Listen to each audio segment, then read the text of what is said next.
जय श्री राधे दोस्तों, आइए सुनते हैं उत्पन्ना एकादशी व्रत कथा।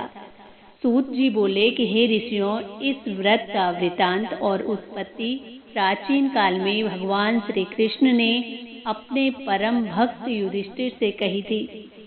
वही सब मैं तुमसे कहता हूँ। एक समय युधिष्ठिर ने भगवान श्री कृष्ण से पूछा कि हे भगवान, एकादशी का व्रत किस विधि से किया जाता है और उसका क्या फल प्राप्त होता है? उपवास के दिन जो क्रिया की जाती है, आप कृपा करके तो मुझे विस्तार पूर्वक कहिए। भगवान श्री कृष्ण कहने लगे कि हे युधिष्ठिर, मैं एकादशी के व्रत का महात्म्य तुमसे कहता हूँ, तुम एकाग्रचित होकर सुनो। युधिष्ठिर के वचन सुनकर भगवान श्री कृष्ण कहने लगे कि हे युधिष्ठिर, सतयुग में मुर नाम का एक दैत्य था। वो अत्यंत बलवान और भयानक था। उस प्रचंड दैत्य ने इंद्र, आदित्य, वसु, वायु, अग्नि आदि सब देवताओं को पराजित करके भगा दिया।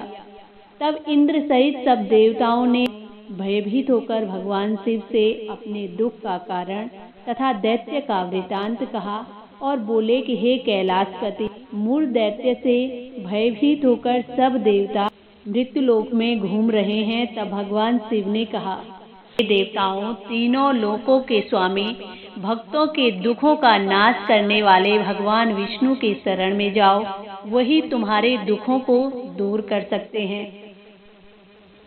भगवान शिव के ऐसे वचन सुनकर इंद्रादि सब देवता क्षीर सागर पहुँचे।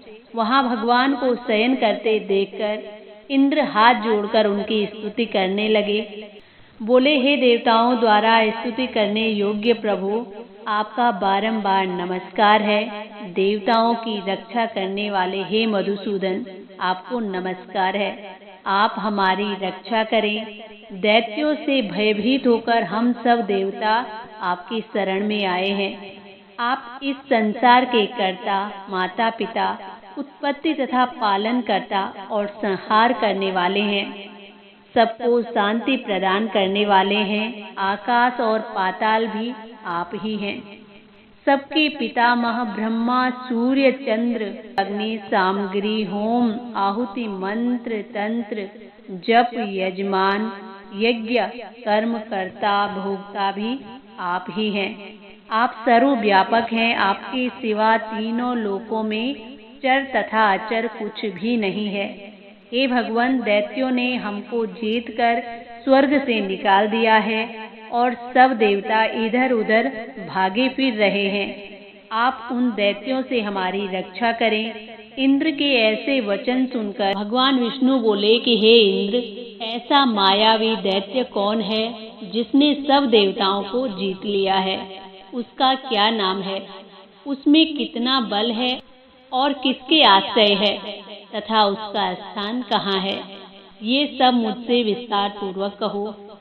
तब भगवान के ऐसे वचन सुनकर इंद्र बोले कि हे सर्वव्यापी भगवान, प्राचीन समय में चंद्रावती नगरी में नाड़ी जंग नाम का एक राक्षस था। उसी के महापराक्रमी और लोक विख्यात मुर नामक पुत्र ने सब देवताओं को स्वर्ग से निकालकर वहां अपना अधिकार कर लिया है। वो इंद्र, अग्नि, वरुण, यम, वायु, ईश, चंद्रमा आदि सबके स्थान पर अधिकार करके और सूर्य बनकर अपने आप ही प्रकाश करता है। वो स्वयं मेघ बन बैठा है और सबसे अजय है। हे असुर निकंदन, उस दुष्ट को मारकर देवताओं को निर्भय बनाइए। इंद्र के ऐसे वचन सुनकर भगवान विष्णु बोले कि हे देवताओं, मैं शीघ्र ही तुम्हारे शत्रु का संहार करूंगा। तुम चंद्रावती नगरी को जाओ। इस प्रकार कहकर भगवान सहित सब देवताओं ने चंद्रावती नगरी की ओर प्रस्थान किया। उस समय दैत्यपति मुर दैत्य सेना सहित युद्ध भूमि में गरज रहा था। उस बलवान असुर की गर्जना सुनकर सब देवता भय के मारे चारों दिशाओं में भागने लगे। जब स्वयं भगवान विष्णु रणभूमि में आए तो दैत्य उनको भी देखकर अनेक प्रकार के अस्त्र शस्त्र तथा आयुध लेकर दौड़ने लगे। भगवान ने उनको आते देखकर सर्प के समान अपने बाणों से उनके शरीरों को बीन डाला। अनेक दैत्य उनके हाथों से मारे गए, केवल एक मुर ही जीवित बचा रहा। वो अविचल भाव से भगवान के साथ युद्ध करता रहा। भगवान जो भी तीक्ष्ण बाण उसके शरीर में मारते, वो उसके लिए पुष्प के समान हो जाते। शस्त्रों के प्रहार से उसका शरीर छिन्न भिन्न हो गया, परंतु वो फिर भी युद्ध करता रहा। अब वे आपस में मल्ल युद्ध करने लगे और 10,000 वर्ष तक उनका मल्ल युद्ध होता रहा, परंतु वो दैत्य भगवान से पराजित नहीं हुआ।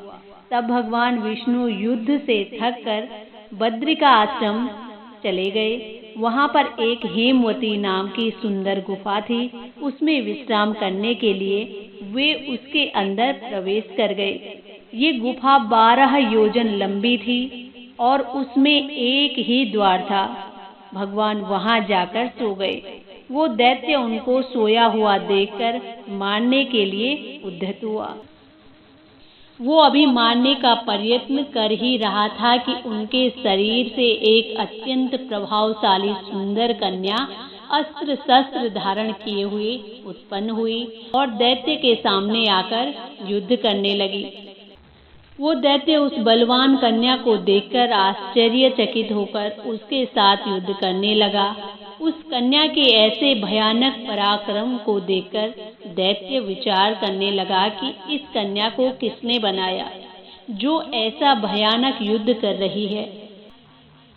वो ऐसा विचार कर ही रहा था कि उस महादेवी ने उस बलवान दैत्य के रथ को चूर चूर कर दिया तथा उसके अस्त्र शस्त्रों को काटकर टुकड़े टुकड़े कर दिए।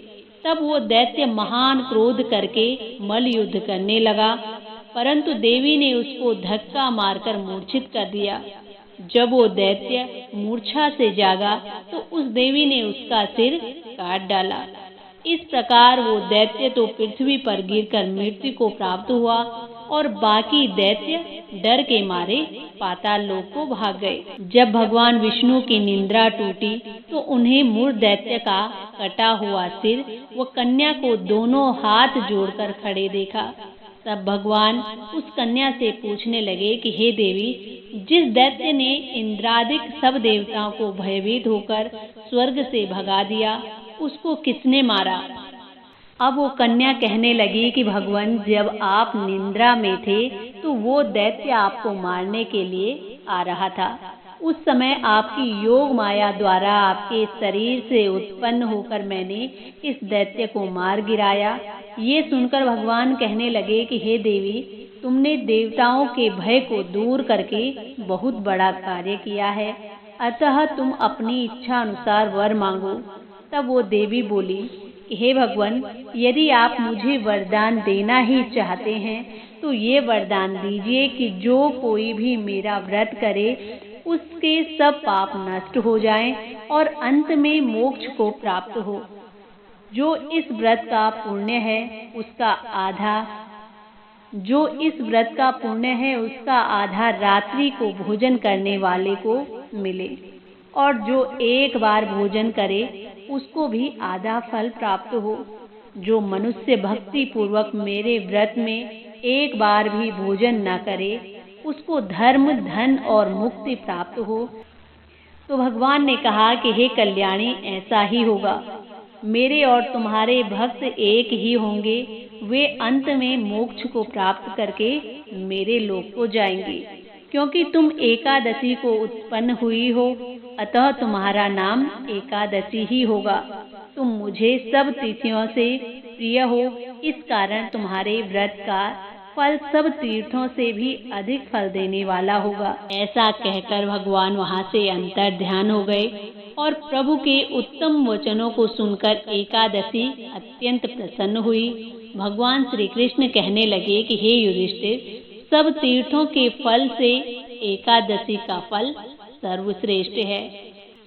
एकादशी व्रत करने वाले को मैं मोक्ष पद देता हूँ, उसके शत्रुओं का नाश और समस्त विघ्नों को नष्ट करता हूँ।